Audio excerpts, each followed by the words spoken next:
They mocked her when she arrived. A woman, quiet eyes carrying a rifle case into the camp.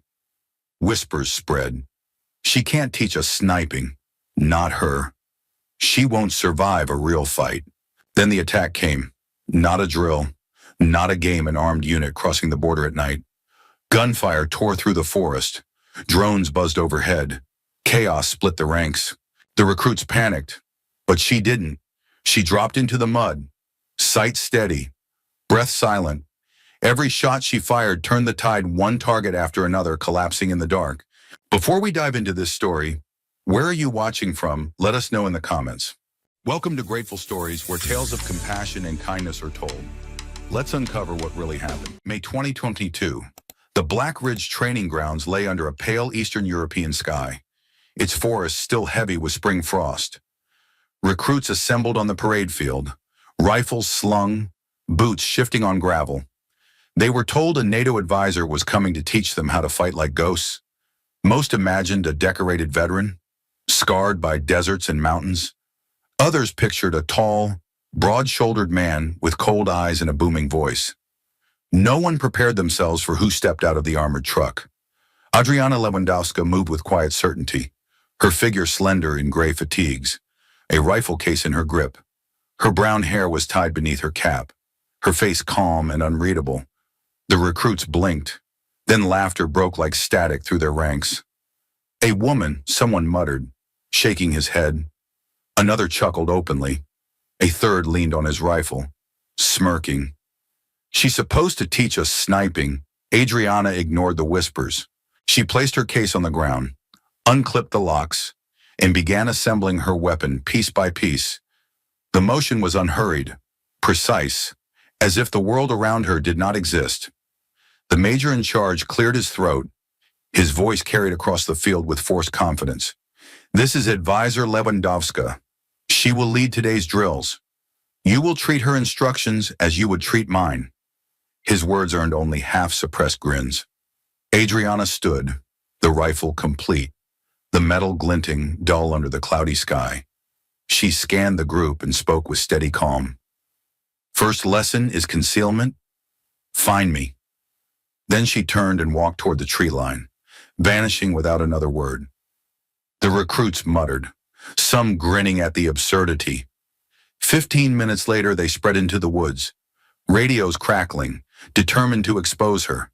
It felt like a game, and confidence swelled among them. The forest swallowed their noise. Boots crushed leaves. Rifles clicked as they raised sights into shadows. They searched hollows, pushed aside brush, and checked behind fallen logs. Yet the woods answered only with silence. Half an hour passed. The first squad reported nothing. Then another. A drone operator whispered over radio, frustrated. Thermal is clear. No trace. The laughter had vanished now, replaced by unease. Suddenly, a sharp crack split the air. A paint round burst across the chest of a point man. He froze in disbelief, raising his hands. A second shot flared against another recruit's vest. Panic spread through the line, where someone shouted, spinning wildly. But there was nothing, only trees and whispering wind. More shots rang out, each precise, each final. Within minutes, half the squad was marked out of play. When Adriana finally rose, she was less than 40 meters from them. Mud streaked her cheeks, branches tangled across her shoulders, her body blending perfectly with the forest floor. She had lain there the entire time. She walked back without flourish, her rifle cradled against her chest. If you cannot see what hunts you, she said quietly, you are already finished. Her words cut deeper than any scolding. The recruits returned to camp restless, shaken by the ease with which she had undone them. Some whispered excuses, luck, tricks, unfair advantage. Adriana offered no rebuttal. Instead, she gestured toward the firing range. Now the second lesson. Targets stood scattered across the valley, steel silhouettes near and far. Some moving, some hidden behind brush. The farthest lay beyond the tree line at nearly 1,500 meters, swaying faintly in the breeze. The recruits gathered, arms folded, eager for her to stumble. If she missed even once, The illusion would crack. All it would take was one stray bullet to confirm their doubts. Adriana stepped into position. She loaded 5 rounds, checked her stance, and closed her eyes for a breath. When she opened them, the rifle rose smoothly to her shoulder. The first shot dropped a target at 200 meters. The second struck a steel plate hidden behind a bush. The third found its mark at 600, the fourth at 800. Each shot cracked like a hammer on steel, each hit undeniable. But the last target was different. A long distance, wind curling through the valley, and the plate swaying just enough to demand perfection. A miss would echo louder than all her hits. She knew the recruits were waiting for it. She adjusted her scope, calculating holdover, the weight of the bullet, the pull of air. Seconds drained. The crowd shifted uneasily. Adriana exhaled, the trigger breaking under her finger. A single crack rolled across the range. The far plate shuddered, then toppled into the dirt. For a heartbeat, no one spoke. Then the recruits erupted into gasps and stunned silence. Even the drone camera confirmed it a perfect strike at impossible distance.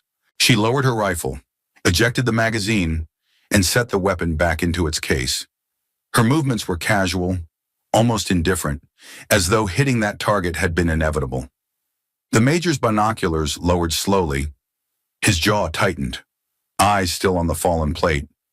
Leaning toward his adjutant, he muttered under his breath, "She isn't ordinary. She's something we've never seen."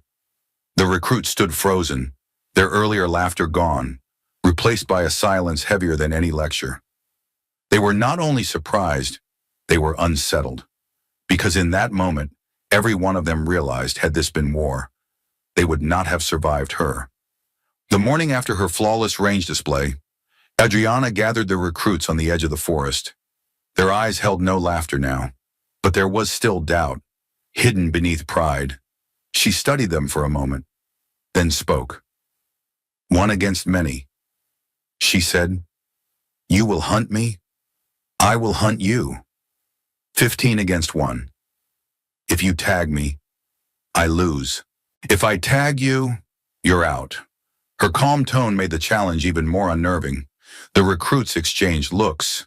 The odds sounded ridiculous, and yet none dared refuse. The Major gave a stiff nod, signaling approval. Adriana adjusted her rifle strap and disappeared into the woods. 10 minutes later, the whistle blew. The recruits advanced, split into small squads, radios buzzing with clipped orders. Some carried drones, others formed sweeping lines, eager to flush her out. Adriana moved low, pressing her body into the earth. Mud smeared across her face, her scarf pulled tight against her mouth to hide breath. Every shift of her limbs was deliberate, every pause stretched to minutes. The first squad reached a narrow ridge, convinced they had her cornered. Their drone circled overhead, camera scanning branches for heat signatures. But Adriana lay submerged in a shallow creek, water numbing her skin, the rifle steady across her arms. The drone passed once, twice. The operator frowned, certain he'd seen movement. Then Adriana fired, the crack echoing like thunder. The pilot's vest lit red, his shock evident as he dropped to his knees. A second shot followed, striking the flank guard. The last recruit panicked, firing wildly, but a third round marked him out. 3 gone in less than 2 minutes. The forest swallowed her again before anyone could react. Reports filled the radio, tension mounting. "She's behind us." "Negative." "She's ahead." Voices overlapped in confusion. The Major's voice cut through, "Stay disciplined. Hunt her down." Another squad spread into a semicircle, believing they had the advantage. One recruit spotted a white scrap against bark and raised his weapon. The squad fired in unison, rounds peppering the decoy cloth. The mistake was fatal. From their flank came 3 sharp cracks. Within seconds, their vests glowed red. Adriana had baited them, circling silently while they wasted ammunition on a false target. By now, half the recruits were eliminated. Sweat dampened the collars of those still standing. Nerves stretched thin. They spoke less, realizing every sound carried to her ears. Even the crunch of a twig became dangerous. Adriana crawled through undergrowth, her rifle always ready. She spotted two recruits crouched near a rock, radios pressed to their ears. She steadied her breath, exhaled, fired. One vest lit. The second tried to roll away, but her follow-up round tagged him clean across the chest. Fear began to settle. The remaining recruits clumped together, whispering strategies. One muttered, "She can't hit us all if we stay close." Another shook his head, eyes wide. "She doesn't miss. One shot, one of us drops." Hours dragged into the afternoon. The sun dipped, casting long shadows between the trees. The recruits' legs ached, eyes strained, but Adriana thrived in the drawn-out silence. Patience was her weapon as much as the rifle. A squad of 3 stumbled into a clearing, convinced they had flanked her. They froze when a branch snapped behind them. Spinning, they fired bursts into the brush. Smoke rose, leaves shredded, but the sound came from a stone she had thrown minutes earlier. From the opposite side of the clearing, her rifle cracked 3 times in quick succession. Each of them dropped, their vests glowing red. Now only 4 remained. Exhaustion gnawed at them, but pride kept them moving. They huddled by a stream, setting an ambush, rifles fixed on likely approaches. They told themselves this time they would not fail. Adriana circled wide, studying them from high ground. She lay prone on the ridge, adjusting her sights. The wind shifted, tugging her bullet path. If she miscalculated by even a hair, the round would miss, and the 4 would converge on her position. Her finger tightened on the trigger. A heartbeat passed, then another. She fired. One recruit jerked as his vest flared red. The others spun, shouting, unleashing blind volleys. Adriana shifted, fired again. A second target fell. The last 2 rushed toward her ridge, desperate to finish it. She held her breath, aimed, and loosed another shot. One dropped instantly. The final recruit reached the base of the ridge, scrambling up the slope.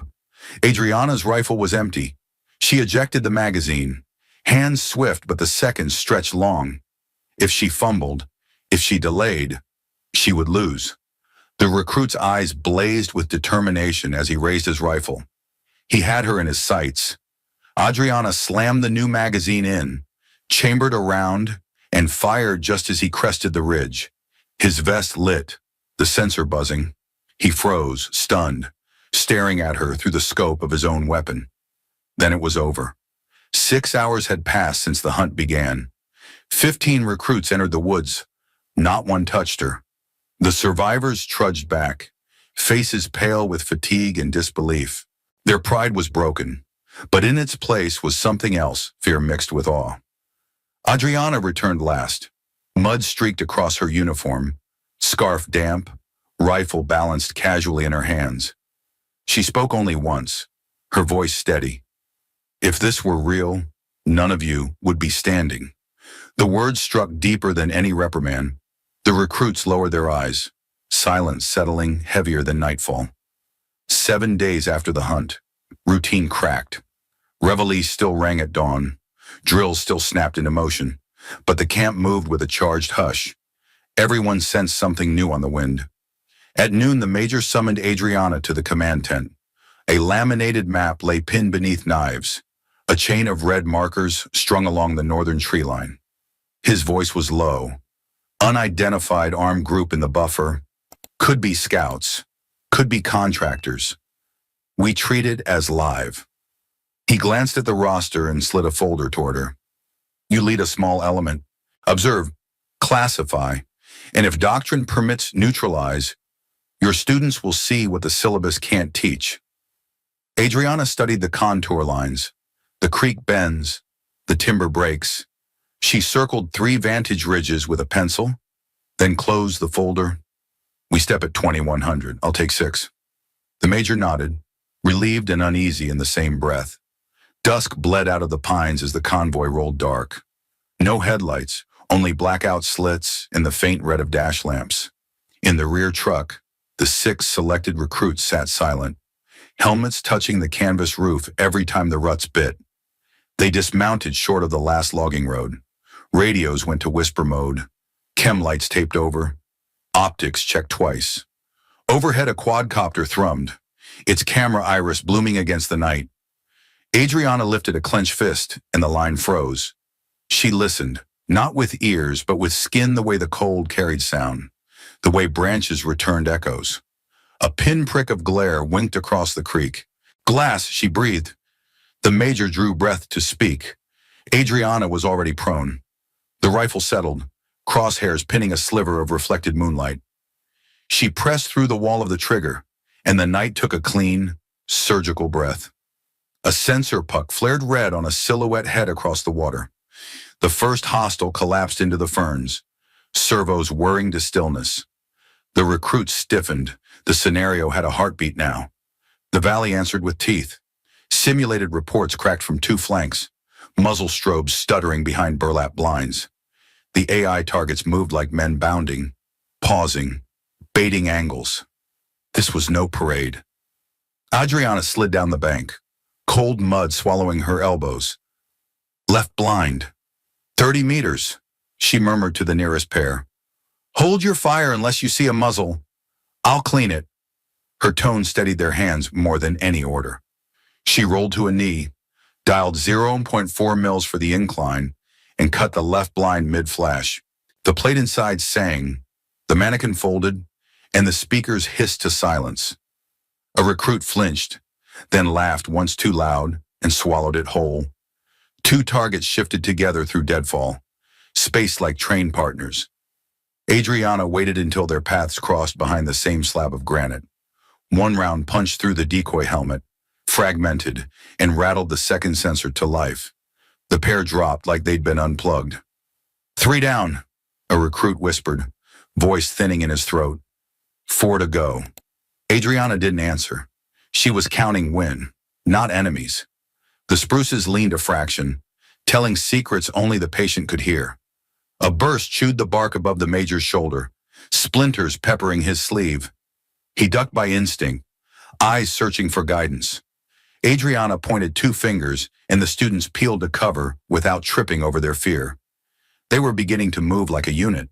A mannequin broke from the far timber, sprinting downslope in erratic zigzags, servos jerking with programmed aggression. It wore a blue panel strapped to its chest, civilian in the scenario lexicon. A miss would tag a friendly kill and end the mission. Adriana slid the reticle ahead of the stuttered gate, felt the wind tug at the lash of the barrel. If she sent it early, she'd graze blue. If she sent it late, the runner would breach the student's line. She anchored the third hash on the shoulder seam, exhaled to the floor, and stitched the sensor without tasting a hair of blue. No one cheered. The recruits simply stood a little taller behind their trees. The lesson had landed in the place words never reach. A strobe flickered from the right, playing coy through fern and smoke. 2 students angled to engage, but Adriana raised her palm. Don't trade on a ghost, she said, barely audible. She felt for the true source, the breath of heat on fog. The cadence of the fake muzzle report impressed a round into the sound, not the light. The blind coughed sparks and died. 5. The 6th target exploited the lull, crawling along the creek bed, only the helmet crown breaking the horizon line. It paused beneath overhang shadow, where thermals washed uselessly. Adriana dialed 0.2 mils of elevation for the drop at that awkward short, long distance, corrected 2 clicks for the crosswind curling off the water, and sent a bullet that kissed rock dust and sensor plastic in the same heartbeat. 6. The last one was mean, programmed for a final charge. It burst from brush at oblique angle, firing blanks that sounded too real in the timber bowl.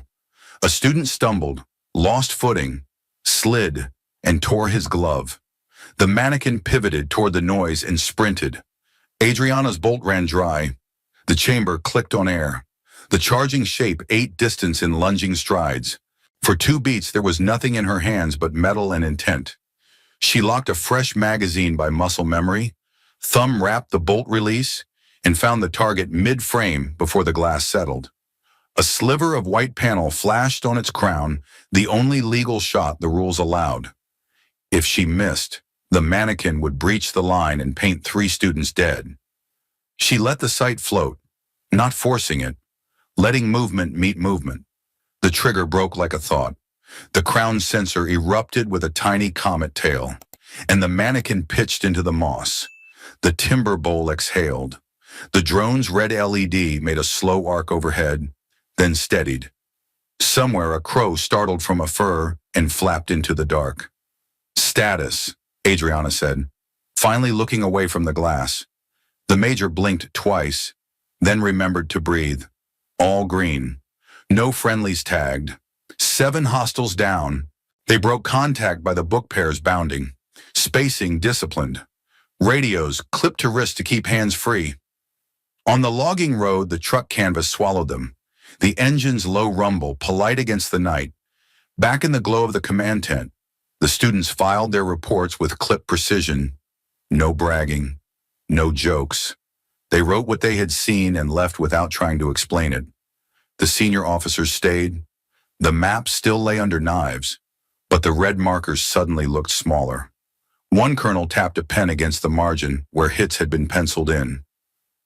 6 rounds, he said softly. 7 kills on the board. Another officer shook his head, fragmented the double, threaded the runner with blue, cleared the crown under a charge. He set the pen down like he'd been holding it too tightly all night. The major closed Adriana's folder, thumb lingering on the cardboard edge. His voice was a murmur, as if the canvas walls could listen. "She isn't simply here to teach." He glanced toward the dark beyond the tent flap, where her silhouette had already dissolved back into the camp. "She's the thing we send when we can't afford a second shot." No one argued. The generator ticked, settling its idle. A moth circled the lantern and tapped the glass. Outside, frost began to bloom on the parade gravel, quiet and exacting as her work. Weeks passed, and Adriana remained a shadow within the camp. She rarely spoke outside of drills, yet her influence was everywhere. Recruits trained harder, quieter, always watching for her approval that rarely came. Stories began to bloom beyond the wire. Soldiers who had never seen her swore they had. They described a woman who could melt into snow and strike without warning. The whispers gave her a new name. White Phantom. The legend unsettled some, inspired others. New arrivals came already curious. Their first question never about schedules or barracks, but about her. Is she real? Did she really vanish in front of 15 men? The veterans only smirked. Letting rumor do the work? Adriana never addressed the title. She focused on the next scenario, the next refinement of patience and precision. For her, the myth was a distraction. For the recruits, it became a presence that stalked them through every mistake. Then came the final exercise. The major called the formation together. Explaining this would be their last trial under her supervision. The Valley Range had been seeded with moving dummies, smoke canisters and timed detonations. It would be chaos by design. The recruits braced themselves. They wanted to prove they had absorbed her lessons. Adriana adjusted her scarf, pulled her rifle tight, and stepped forward into the gray morning. She would join them, not as an observer, but as part of the test. The whistle shrieked. Smoke erupted across the field, rolling in sheets that cut vision to mere meters. Target silhouettes darted from cover, AI servos making them sprint, duck, and flank like living soldiers. Adriana moved through it with calm inevitability. One shot toppled a dummy sprinting uphill. Another struck a steel chest plate behind a barricade. Every squeeze of the trigger rang final. Each hit a reminder of her command of silence. But then a charge detonated near her position. A concussive blast of pain and flash flung dirt and smoke into the air. A round cracked against her helmet edge, shattering into fragments that cut across her cheek. From the stands, the recruits gasped. Through the haze, it looked as if she had fallen, blood streaking down her face. For the first time, they saw their phantom broken. Seconds stretched. The smoke thinned. Out of it, Adriana rose. Her cheek was red, scarf torn, but her eyes were sharp as ever. She wiped the cut with the back of her glove, re-shouldered her rifle, and kept walking forward. 3 targets remained, moving fast in erratic patterns. She steadied herself, exhaled through pain, and fired. 1 dropped. She shifted, ignoring the sting of blood in her eye. The second went down. The last weaved through smoke, nearly lost in the blur. She tracked its rhythm, felt the sway of its stride, and broke the trigger. The dummy collapsed in a spray of dirt. The exercise timer cut out. Silence swallowed the range. The recruits stared, unable to move. They had expected to see limits, to finally glimpse humanity in the woman they feared. Instead, they saw her endure pain, stand unflinching, and finish with unbroken accuracy. The major lowered his binoculars slowly, words caught in his throat. "She doesn't stop," he whispered, not for fear, not for blood. His voice was barely audible, yet everyone near him heard. Adriana lowered her rifle, her chest rising and falling with deliberate control. "Pain is background," she said to the recruits. "Noise is background. What matters is the shot that decides who walks away." Her words carved deep, settling heavier than the smoke still drifting across the valley. The recruits nodded, not in obedience, but in recognition. They knew they had been taught by something rare. That evening, no one celebrated. The camp carried a hush, broken only by boots moving between barracks. Adriana disappeared into her quarters and closed the door, leaving nothing but silence behind her. Days later, she was gone. No announcement, no ceremony. Her bunk was bare, her rifle case missing. Only a folded white scarf remained, placed neatly at the foot of her bed. Years passed. Soldiers who trained at Black Ridge carried her memory into other units, other wars, around campfires and in dim barracks. They told stories of a woman who had once turned drills into nightmares and lessons into legend. Some swore she was still out there, working in places no file could confirm. Others believed she had vanished into the forests of her homeland, content to remain unseen. None could say for certain, but whenever snow fell on training grounds, recruits claimed they felt eyes on them, a presence watching, waiting, testing, a phantom that never left. And so the myth endured, not written in reports, not etched in stone, but carried in whispers. There was once a woman from Poland who could not be caught, could not be beaten. They called her White Phantom.